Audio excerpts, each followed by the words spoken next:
26-ാം സങ്കീർത്തനം 8-ാം വാക്യത്തിൽ നിന്ന് പെട്ടെന്ന് വിട്ടുപോകാൻ പറ്റുന്നില്ല. അതുകൊണ്ട് 2-ാം പ്രാവശ്യം അതേ വാക്യം ധ്യാനിക്കാൻ ഒരു ഉൾപ്രേരണ വരികയാണ്. അതുകൊണ്ട് ഇംഗ്ലീഷിലൊന്ന് വായിക്കാം. Lord, I love the house where you live.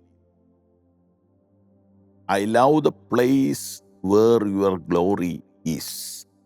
എന്നോട് വായിക്കുന്നു. Lord, I love the house where you live. ഇത് ഒരു പ്രസംഗം പോലെ കേട്ടിട്ട് കൊള്ളാം, ഇച്ചിരൂടെ നല്ലതാകേണ്ടതായിരുന്നു എന്ന് പറയാൻ മെനക്കിടേണ്ട ആവശ്യമില്ല. ഇതുപോലെ പറയാനൊന്ന് ട്രൈ ചെയ്യാം നമുക്ക്. നിങ്ങളെപ്പോലെ ഒരു സാധാരണ മനുഷ്യനാണ് സംസാരിക്കുന്നത്. ഈ ലൈറ്റിങ്ങിൻ്റെയും ക്യാമറയുടെയും ഒക്കെ ഒരു ഭംഗിക്ക് വേണ്ടി ഒരു ഓവർകോട്ട് ഇട്ടുന്ന മാത്രമേ ഉള്ളൂ.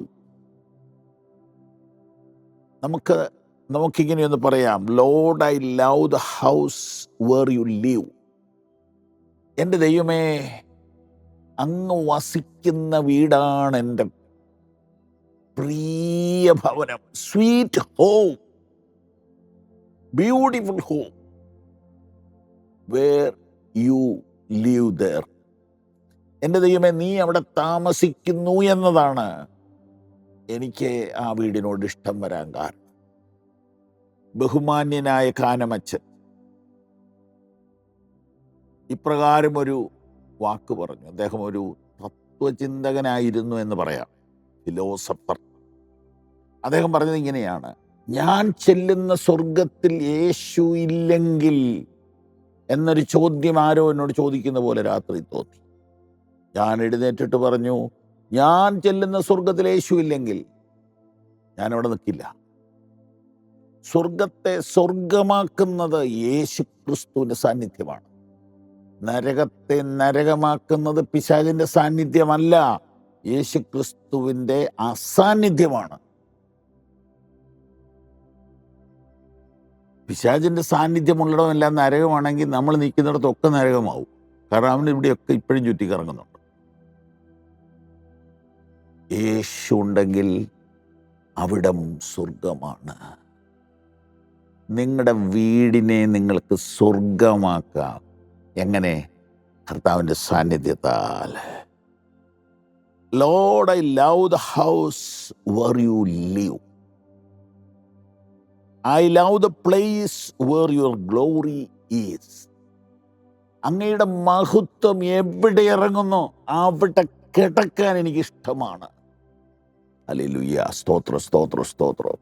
അങ്ങനെയാണെങ്കിൽ ഇന്ന് വചനപ്രഭാതം കേട്ടുകൊണ്ടിരിക്കുമ്പോൾ, അതിരാവിലെ തിരുസന്നിധി എന്ന പ്രോഗ്രാമിൽ പങ്കെടുത്തുകൊണ്ടിരിക്കുമ്പോൾ കർത്താവിൻ്റെ സാന്നിധ്യം നിങ്ങളുടെ വീടുകളിലേക്ക് ഇറങ്ങി വരികയും നിങ്ങൾ ആ വീടിനെ ഇഷ്ടപ്പെടുകയും ചെയ്യാം.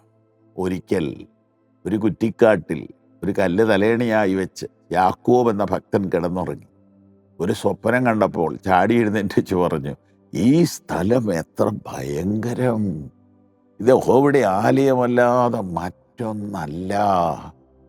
എൻ്റെ പ്രിയരെ, നമുക്കും പറയാം, ചില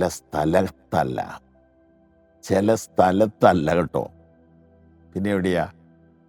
2 or 3 പേർ എൻ്റെ നാമത്തിൽ എവിടെ കൂടിയാലും അവരുടെ നടുവിൽ ഞാനുണ്ട്. ബൈബിളിൻ്റെ വീക്ഷണം കേട്ടുകൊള്ളുക. ഒരു സ്ഥലവും മനോഹരമല്ല. എന്തുകൊണ്ട്? സകല ലോകവും പിശാചിൻ്റെ അധീനതയിൽ കിടക്കുന്നു. എന്നാൽ അവിടെ തന്നെ കർത്താവായ യേശു ക്രിസ്തുവിനോടുള്ള സ്നേഹത്തിലും വചനത്തോടുള്ള സമർപ്പണത്തിലും അവിടുത്തെ നാമത്തിൻ്റെ ശക്തി ഗ്രഹിച്ച് ആ നാമത്തിൽ കൂടി വരുമ്പോൾ കർത്താവിനെ സ്തുതിക്കാനും കർത്താവിനെ മഹത്വപ്പെടുത്താനും കർത്താവിൻ്റെ സാന്നിധ്യം അനുഭവിക്കാനും വേണ്ടി കൂടി വരുമ്പോൾ അവരുടെ നടുവിൽ അവിടുന്ന് എഴുന്നള്ളുന്നു. ആ സ്ഥലത്തെ നോക്കി പറയാം, Lord, I love the house where you live.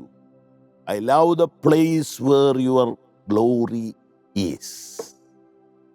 God bless U.